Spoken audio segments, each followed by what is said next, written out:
Well, that's right, Belle. There's less than 8 months now before Britain is due to officially leave the EU in March next year. And Dominic Raab was back here in Brussels yesterday to resume talks after the summer break. Some people may say he was having a bit too much sunshine over the summer because of all this confidence he was projecting last night. He emerged from an afternoon of talks with Michel Barnier, the EU negotiator, yesterday afternoon, and they went before the media.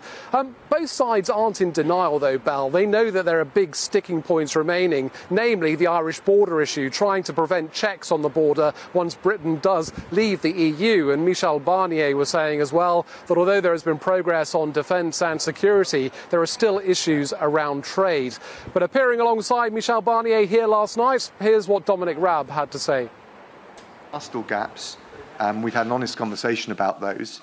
Equally, on our side, we feel we've shown the ambition, the energy and the pragmatism, and I know how committed Michel is to securing a deal. And if we have that ambition, that pragmatism and that energy on both sides, I'm confident we can reach the agreement in October.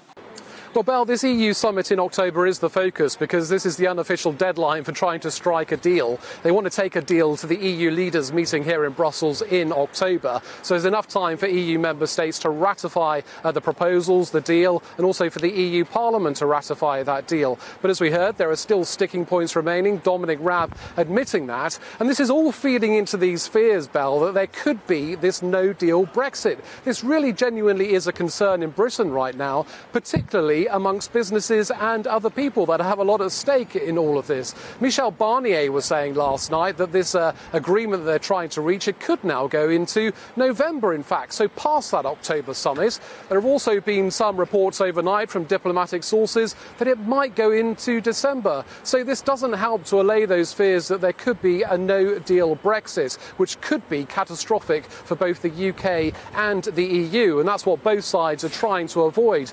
If they can get over these sticking points, then they could possibly avoid that. But hard Brexit, soft Brexit, no deal, no Brexit. Belle, if I was a gambler, I wouldn't know where to put my money right now.